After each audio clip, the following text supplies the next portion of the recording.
Rob, I'm under the weather. Yeah, well, I'm still getting over a sinus thing. It seems like it's going around.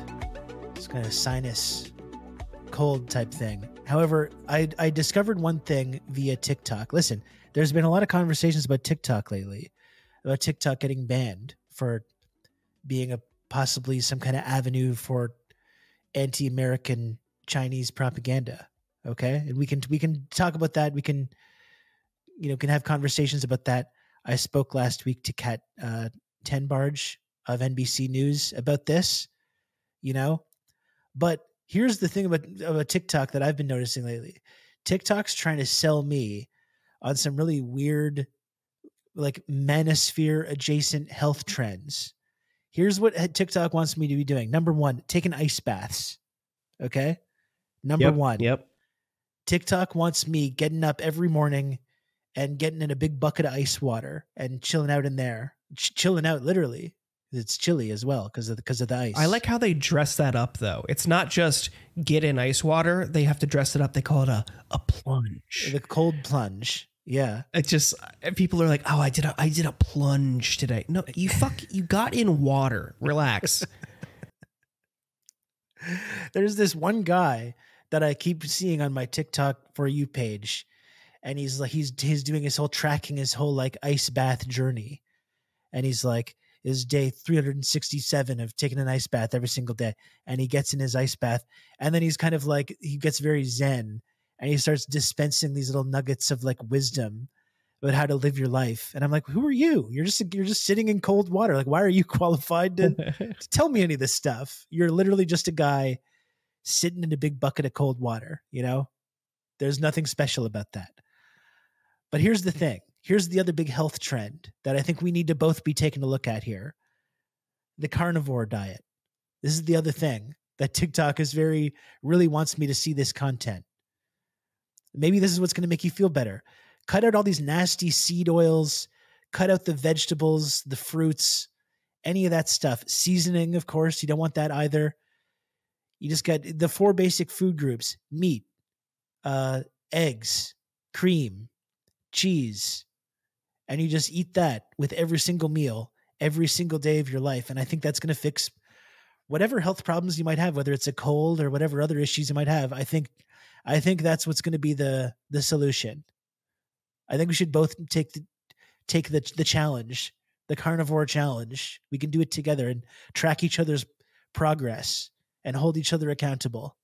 So that's no grain or anything like that? No wheat? No. Oh, man. That sounds not healthy. Is that a thing? People are pushing that? Oh, yeah. Oh, big time. Yeah, it's a whole thing. You're kidding me. I was looking at a bunch of videos of it today. Yeah.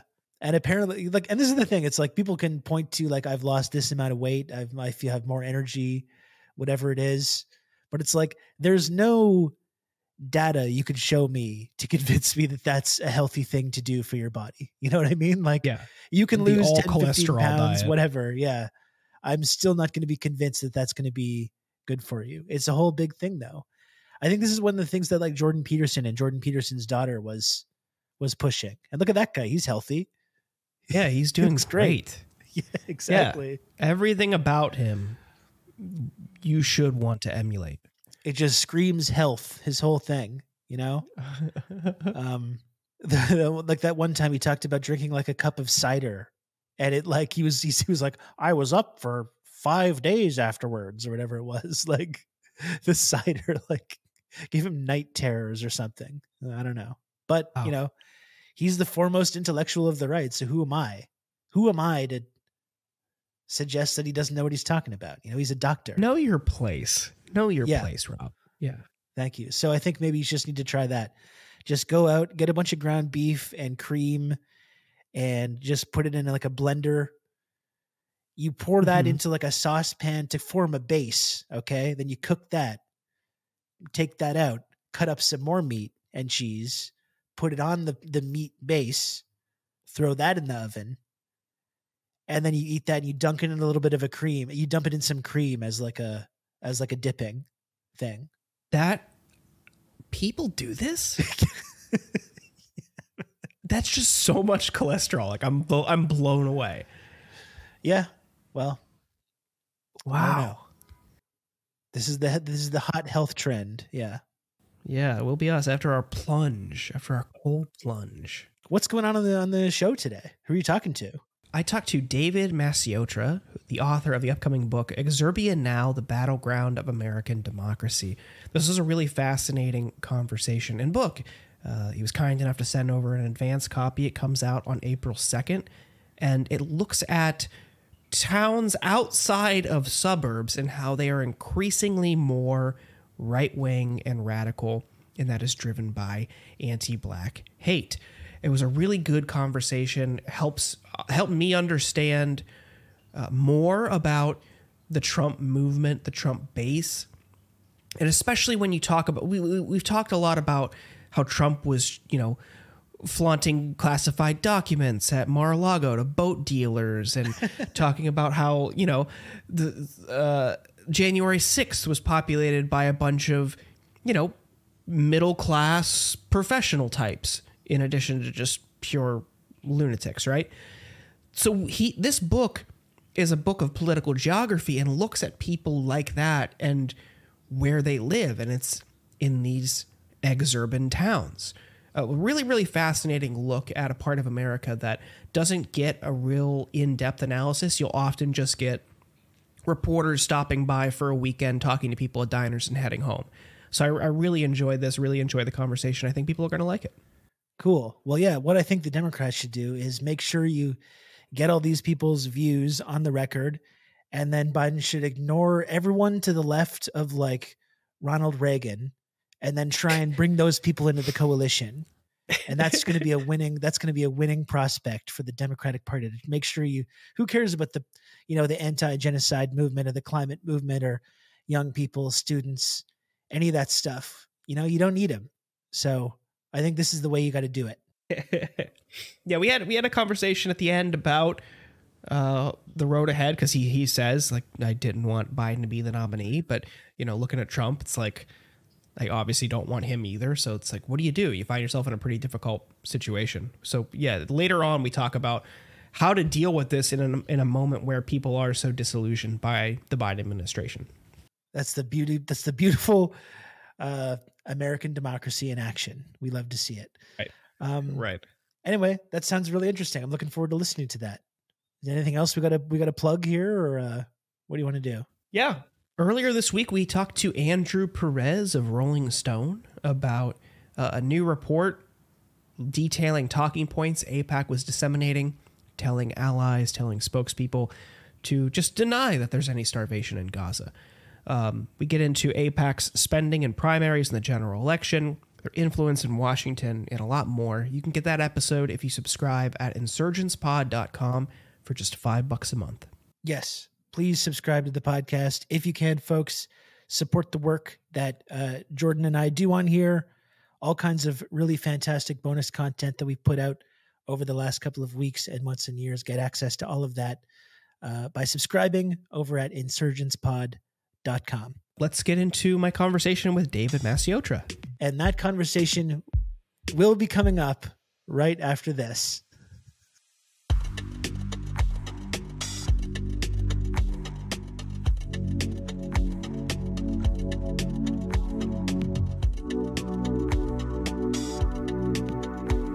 And now I'm joined by David Masciotra, author of the new book, Exurbia Now, the Battleground of American Democracy. David, thank you so much for joining me. How are you today? I'm doing great. Thanks for having me. Been looking forward to this conversation. Yeah, same. I finished this book last week, and it's been on my mind a lot, and something that I rarely do, but maybe should do more. I gave my copy to a friend after he brought up a town that he was just in that he was kind of amazed by. It seemed pretty much entirely white, and it was in what he was describing as an exurb. And I thought, oh, wow, you need to read this book. I just finished it, and it helps me understand these types of towns. So could you tell us, when you're talking about Exurbia Now, these towns that are beyond the suburbs, what do you mean by that? Because I think understanding that is helpful for the rest of the book. Of course, yeah. So an exurb is a town. We can differentiate a suburb and an exurb by distance and density. So Exurbia has greater distance from the metro area than suburbia, but less population density. So think of it as a town that resembles a suburb in some ways, which we might get into, but that is much further from an urban area than a suburb and has fewer people than a suburb. And they're really largely manufactured towns that they just kind of spring up in the middle of nowhere because real estate development firms and others feel that it's a good location for a town. And various political and cultural factors have led to their growth.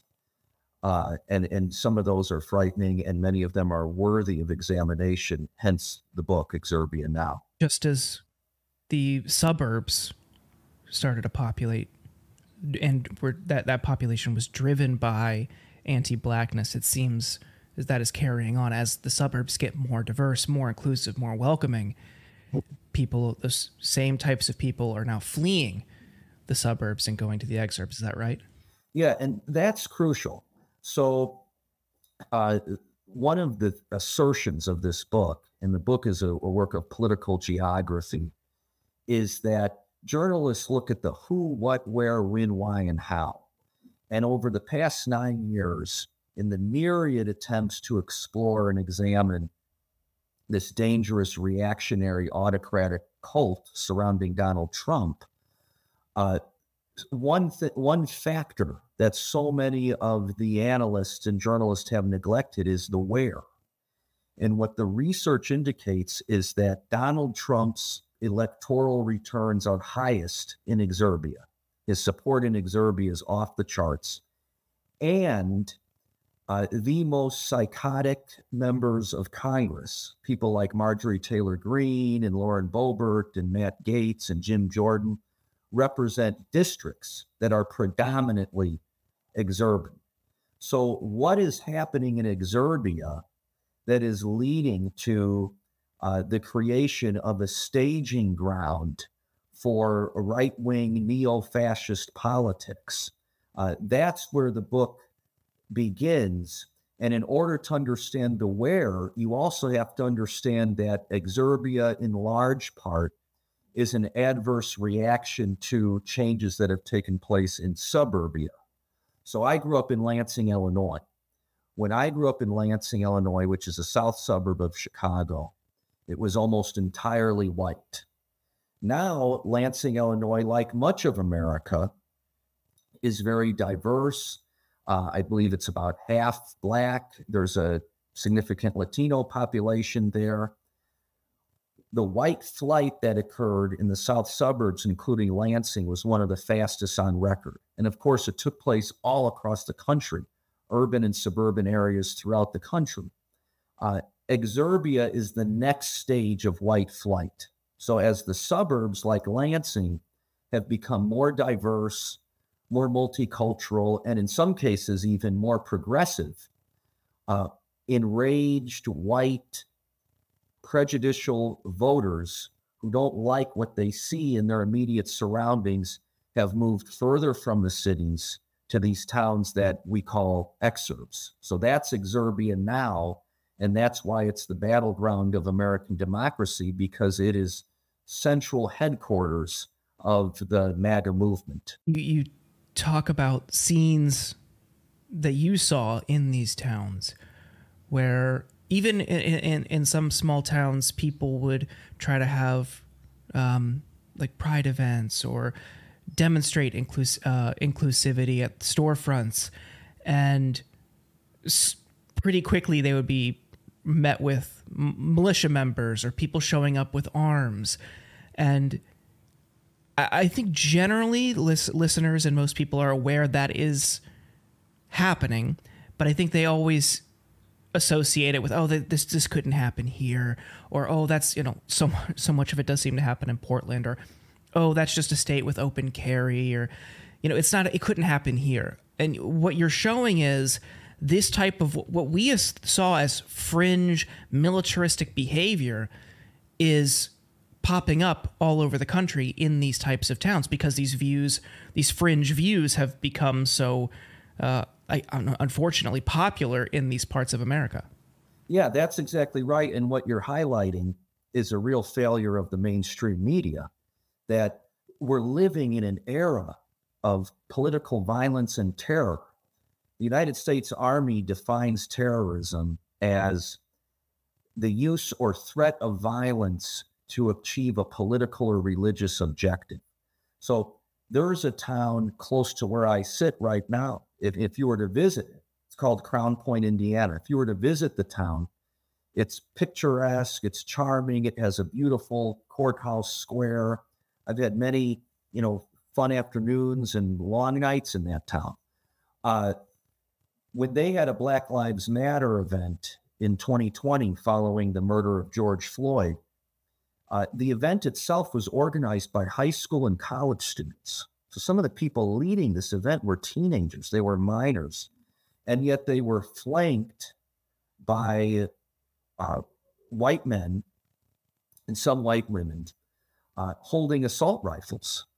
Now, this is, to put it mildly, disturbing. And I ask the question in Exurbia Now, what happens when they decide to start shooting? Now, a little bit to the east of Crown Point, there's a town called Chesterton. Some high school students there, and again, I'll emphasize, these are minors. Not that this behavior would be acceptable if it was presented against adults, but these are minors. Some high school students walked out of their high school on the 1-year anniversary of the Parkland shooting. And they wanted to have 19 minutes of silence to honor the 19 victims of that shooting. Various members of the NRA, locals, who brought their right-wing paraphernalia, Trump flags, and so forth, they started cursing at these students, trying to attack them. A few were even arrested. I mean, this is something that happens with some regularity in these parts of the country, so much so that I have a good friend who lives in Kalamazoo, Michigan, and his wife was involved in an LGBTQ advocacy group in that area. And they were met by the Proud Boys and militias at several of their events. And she quit the organization because she was frightened. She was intimidated. So that's why I say we're living in this era of political violence and terror that undermines our democracy, and the media, the mainstream media, is not reporting it nearly to the extent that it should. And that's why I try to spotlight it as much as possible in this book. People know about Kyle Rittenhouse, who was from an exurb, and they know about the plot to assassinate Governor Gretchen Whitmer, and many of the plotters were from exurbs. But they don't know about these smaller acts of violence or intimidation that are taking place, because fortunately, up until now, they haven't been tragic. We don't have any casualties, but the threat is there. It also, you talk about it in the book. I think part of the reason why we don't hear about it as often is just local news has been struggling for so long. I grew up in Youngstown. Our paper, which was, like the flagship paper in the area for over 100 years, shut down several years ago. They just couldn't afford to keep publishing. I think that's just the canary in the coal mine for what small independent papers are going to deal with over the next decade or so. And you're going to have this just blackout area where you might get some TV coverage from a major city nearby, or you might get some aggregated information from a wire service. But in terms of focusing on truly local issues, it's going to be a struggle. You'll have to rely on Nextdoor, which is just totally unreliable and probably prone to misinformation, fringe beliefs, conspiracy theories, that kind of stuff. Mm-hmm.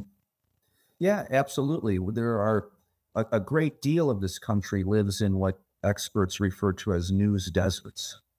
And 2/3 of newspapers shut down between the years 2000 and 2020. And hundreds of newspapers have shut down since. So that means in the past 24 years, we've lost over 2/3 of our newspapers.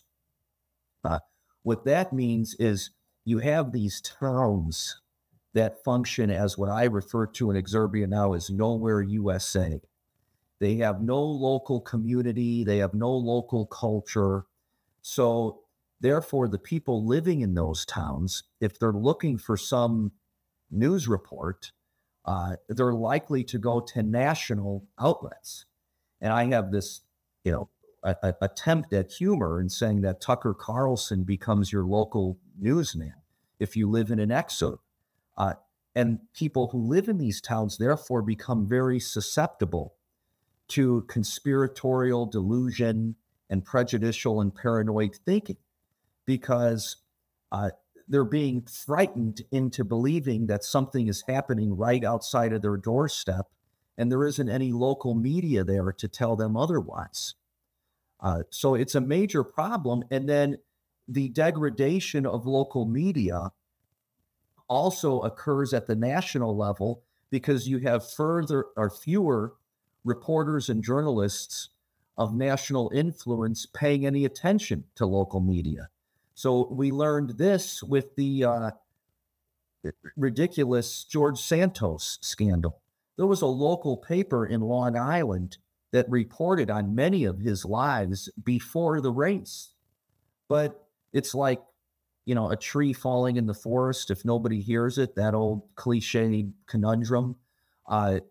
If a newspaper publishes an article and no one reads it, does it really exist? In the case of Santos, it didn't, and he won the race. So we're creating this kind of dead zone in parts of the country with no connection to communal institutions, no local media, and people who live in these dead zones are highly susceptible to a right-wing reactionary message, because it's easy to believe that the Latino immigrant or the Black Lives Matter activist or the transgender teenager is a threat to you and your family when you've never met one of those people.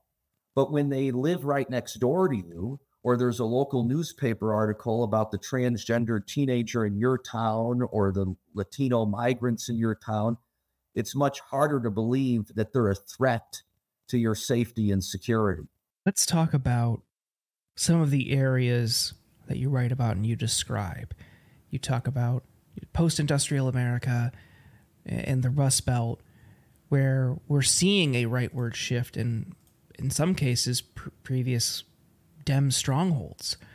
And you talk about how fascism thrives when there is this sense of economic instability, and right-wing demagogues exploit that.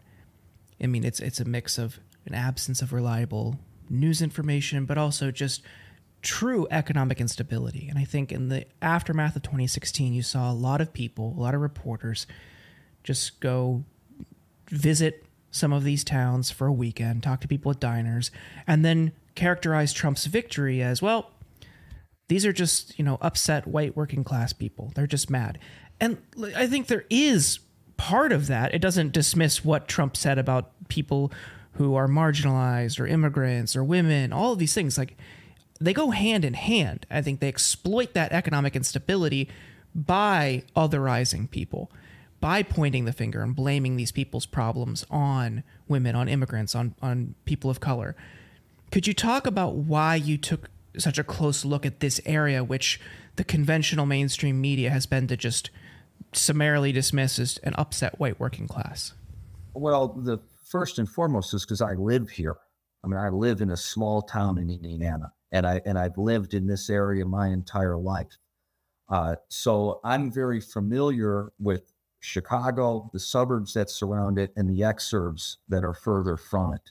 So for the past 9 years, I've seen so many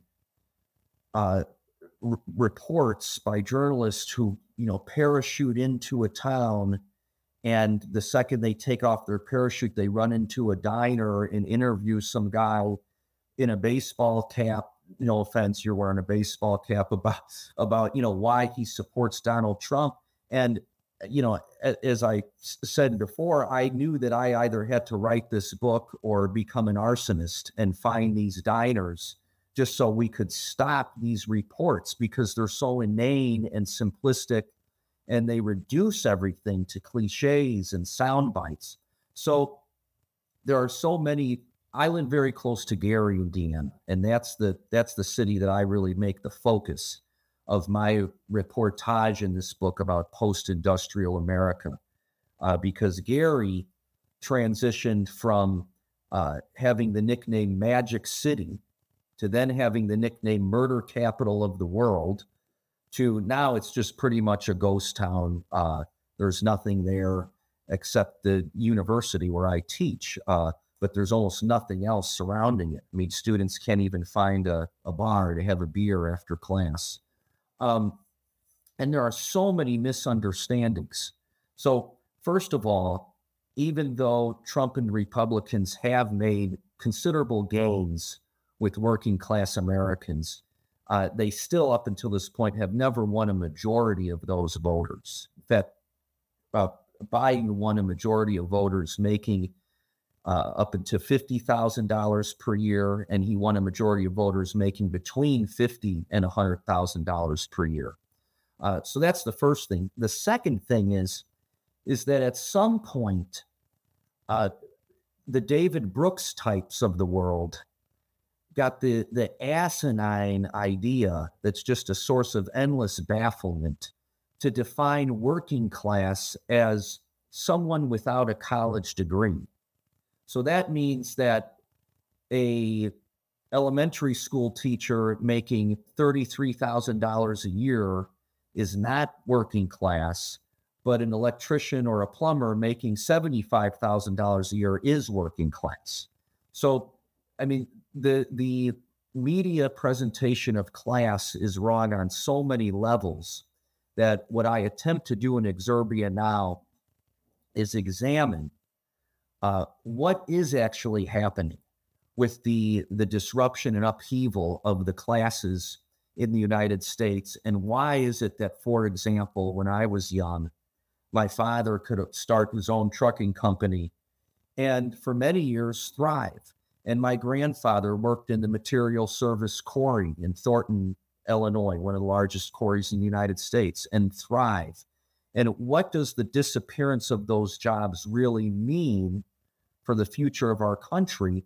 And why has the disappearance of those jobs 30, 40 years after the fact, because it didn't happen immediately, helped to add some fuel to the fire of the MAGA movement? But one thing that I would add to that is it's very important not to dismiss the economic factors, but it's also very important not to fall into the media trap of depicting the average Trump supporter as the reincarnation of Tom Joad.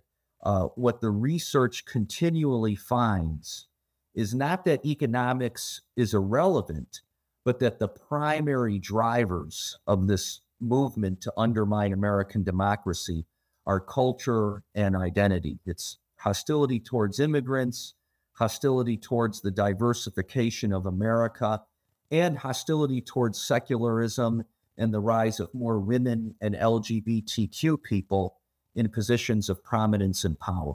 Yeah, that's something that I think we have to center. You warn about people who reduce their outreach, reduce their understanding just to a class-only framework. And the perils of that is that it still hangs these groups that you purportedly care about out to dry in your messaging. And they can be linked, and they should be linked. If you want a strong, robust, multicultural democracy, which I think we should all celebrate and fight for, you can't just reduce everything to class. These issues are intersectional, and you warn about people who don't see it that way. I think that's a really important point to make. I mean, what would you add to that? What did you see, and what upset you? What caused you to issue that warning? Well, there is a certain segment of the left that, as you say, reduces so much to class and continually almost offers an excuse for the neo-fascist politics surrounding Donald Trump by depicting his voters as beleaguered victims of globalization. Now, undoubtedly, some of them are. But first of all, that ignores so much of the data, as I've already alluded to earlier. Most of Donald Trump's supporters are not working class unless you use the asinine David Brooks definition.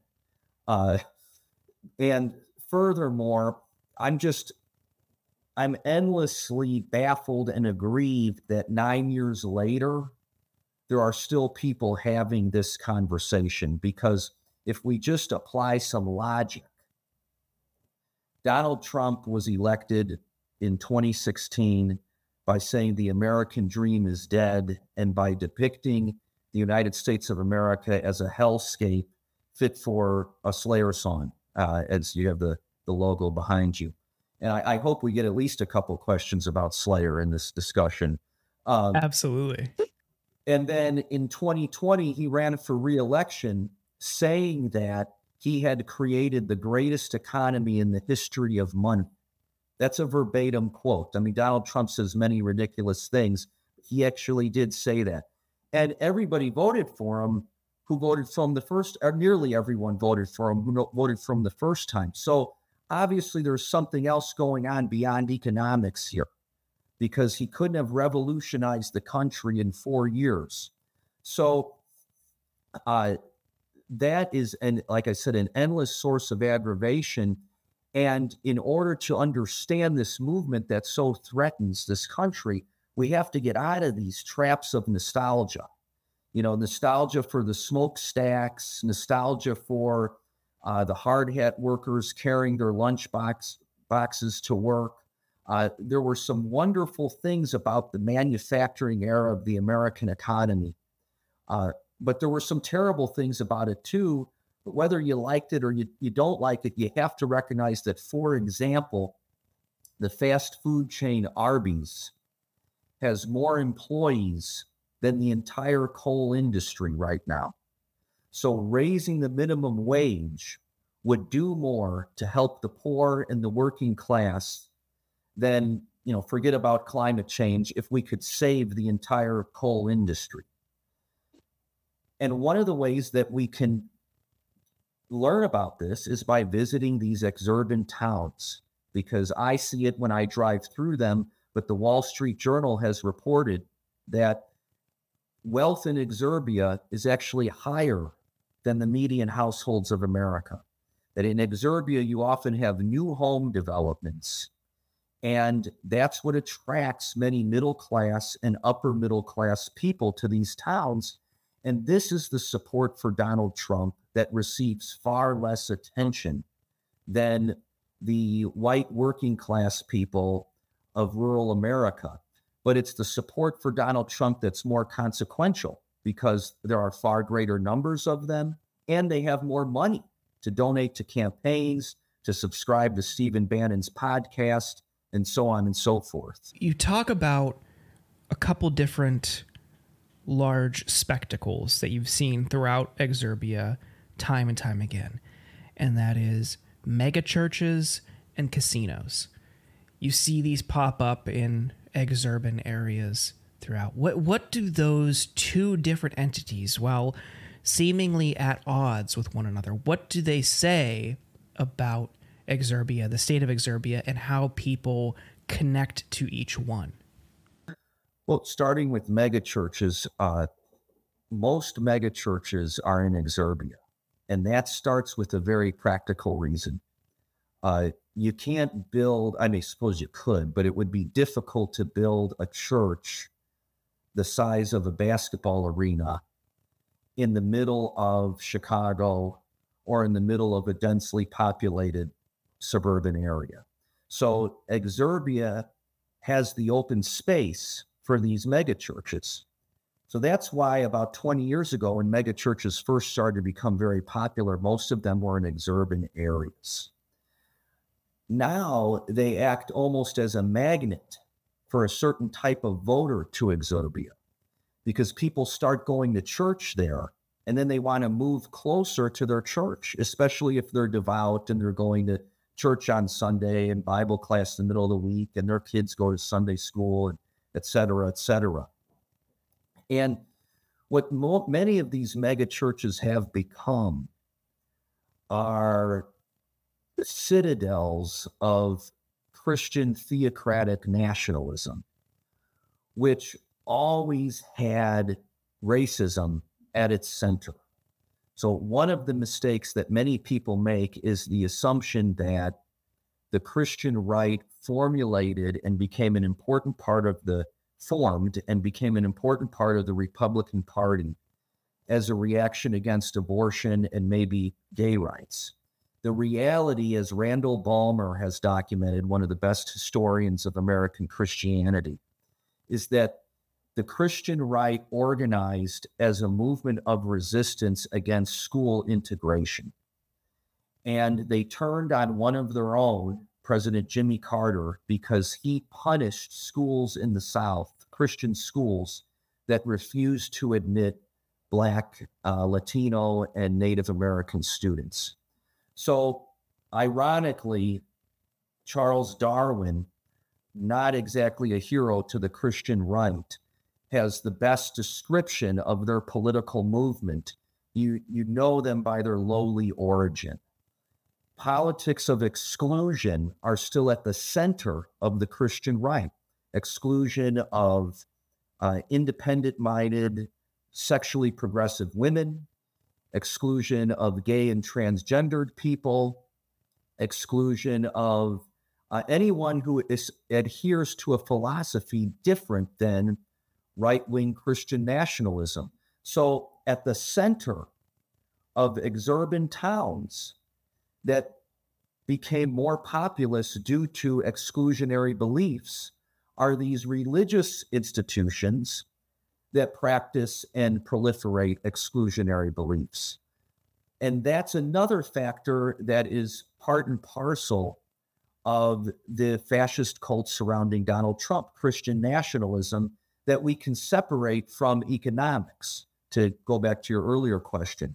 Now, on the question of economics, casinos are what many towns, especially post-industrial towns, have gambled on, pun intended, to resurrect their economies and to resurrect some recreational culture in their community.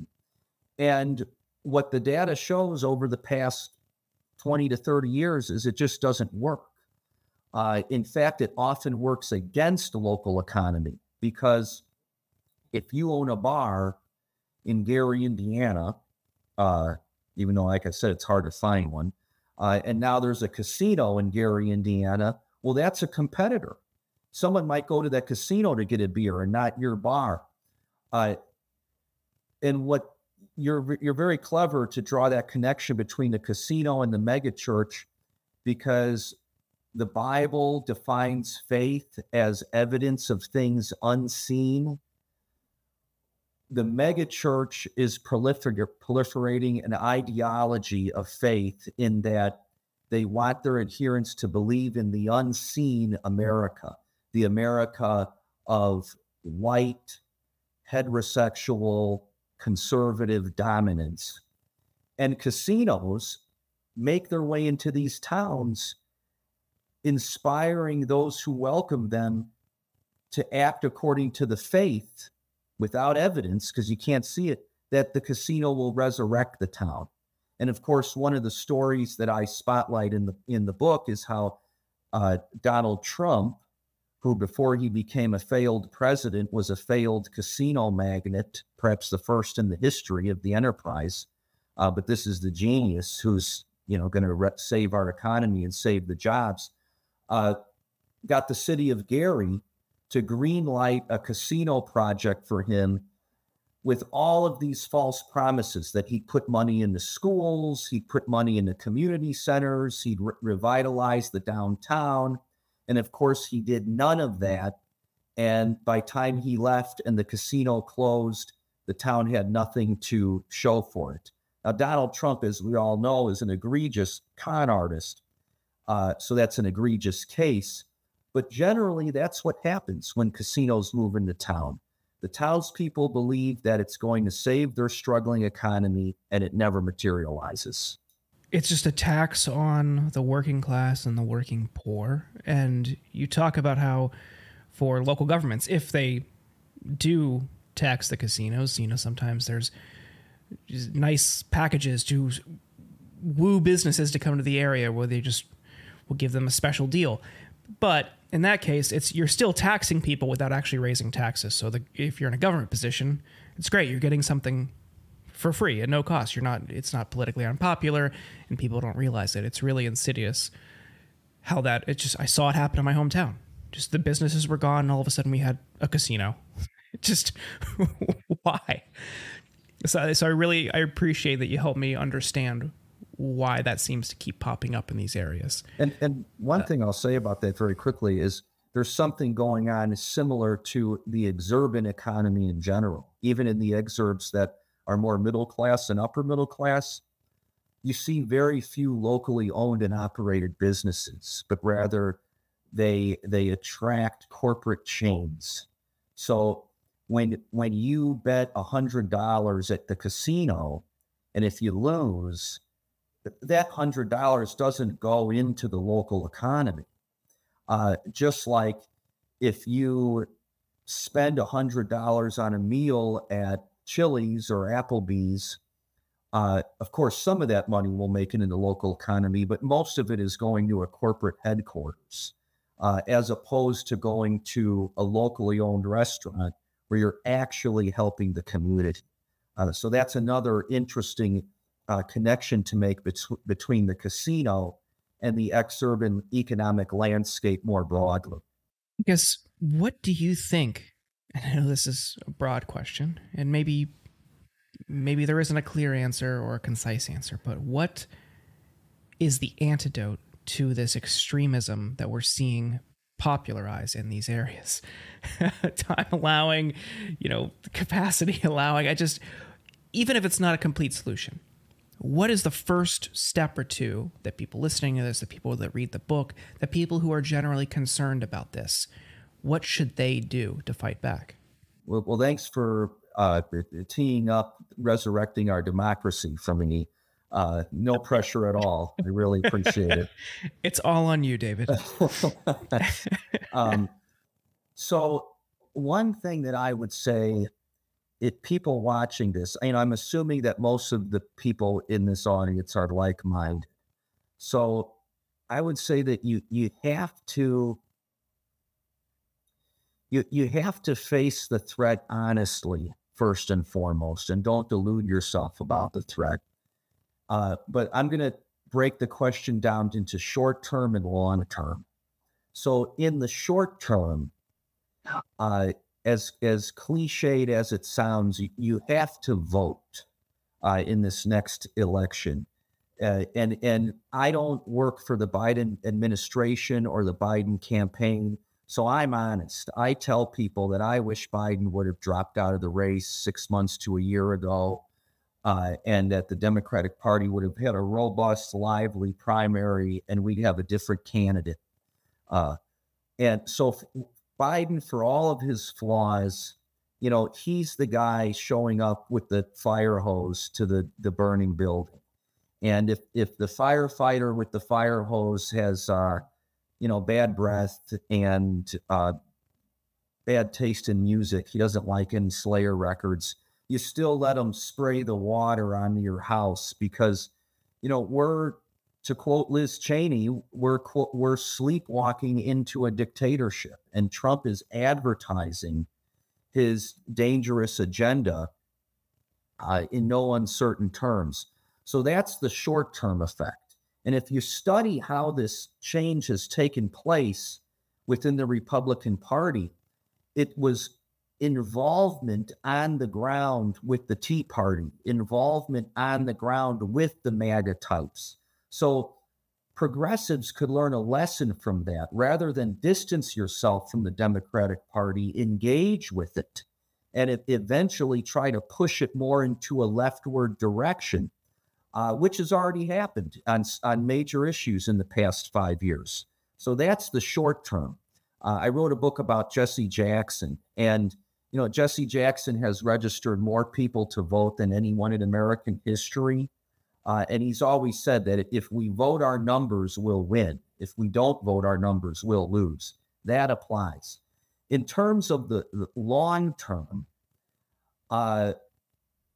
some of this will change, but I'm not one of these people who think demographics is the savior. I mean, the demographics work to our advantage, but we can't rely on it alone. So in long-term thinking, we have to do a couple of things. We have to make it so that this extreme form of right-wing politics earns people pariah status. And then we also have to engage with some patience and respect with those in our immediate circle.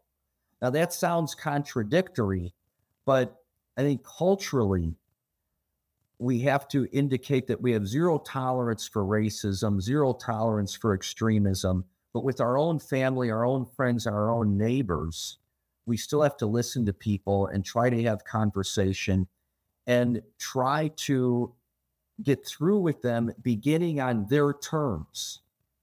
So you're not going to convince your gun-toting MAGA uncle to volunteer for the Alexandria Ocasio-Cortez campaign by using the vocabulary we're accustomed to using. But what I have found, when I've had fruitful conversations with people, I begin by asking them questions. And then I try to steer the conversation in a more productive direction. I don't know if any of that makes sense. It absolutely does, yeah. But one thing I would emphasize, going back to Jesse Jackson and some of the things I've learned from him, is for people who feel despondent right now, I once asked him how he ends every speech with "Keep hope alive." And he said, sometimes when you're climbing yourself out of a hole, you get so focused on the distance that you have yet to climb that you forget to look behind you and see how far you've already come. We've come so far on issues of race. We've come so far on issues of gender. We've come so far on issues of LGBTQ acceptance and opportunities. And if we could just harness the tactics that worked on those fights toward economic issues and other political issues, we can begin to accumulate more victories. But that requires sustained activism, involvement, and participation. So another important thing to keep in mind about combating extremism in Exurbia is the necessity of involvement at the local level. So often, because our political conversation has gone national, people think of participation and involvement only in national terms. So some of the real heroes that I profile in Exurbia Now are people who are dedicated to changing their towns, changing their counties. And what you find is when you go to if you live in a small town and you go to the town council meeting, for example, the 4 or 5 people who consistently show up dominate. So it doesn't take a great amount of people to change local politics. I tell the story of Robert Cotton, who was the first part of the first Black family to move into a town called Valparaiso, Indiana, which when he moved there, he and his mom, it was a sundown town. Now he's on the city council. And I also tell the story of an environmental group in the town where I live.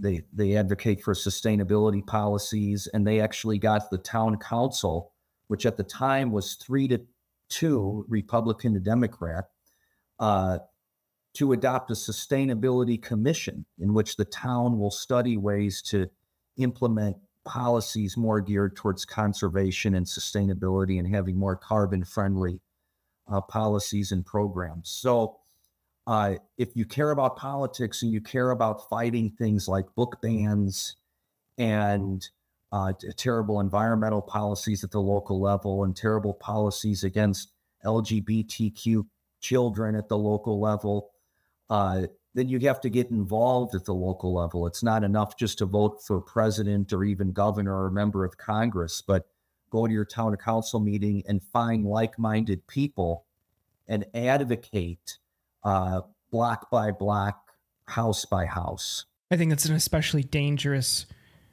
sentiment when you have, I mean, you talk about how, you weren't super excited that Biden was the nominee, but you feel an obligation to go out and vote for him because obviously Trump is worse.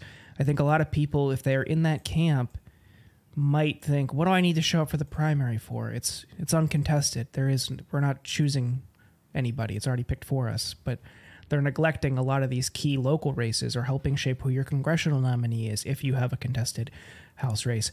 And especially positions like school boards and city councils where the right has been making inroads for years to shift culture to the right. I mean, Rolling Stone just did a story this week on Leonard Leo, the guy who is the co-chair of the Federalist Society, who has over $1 billion from one single donor that he can throw around at his disposal. And he is making it clear his next objective is to shift the entire culture to the right.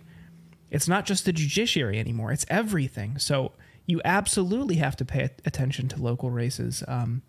It's easy not to, and sometimes it's difficult in some of these areas if you don't have a lot of reporting on the ground or a robust local news infrastructure. So it's a lot of work, but there is an obligation, especially if you want to see things like a student or a school board that isn't filled with Moms for Liberty types, because that's a target for them. So you absolutely have to fight back. I appreciate you making that point.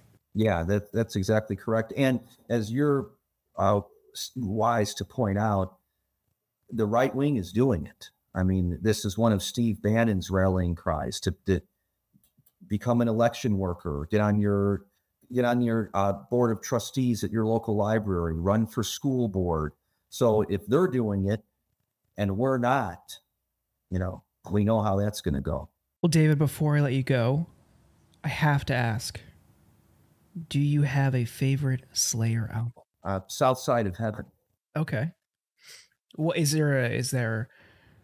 What about it? Is it tied to, a formative moment in your life? Does it remind you of a certain era? Is it something about the style? The style, that it's some of the songs like the title track are a little more melodic, which I appreciate.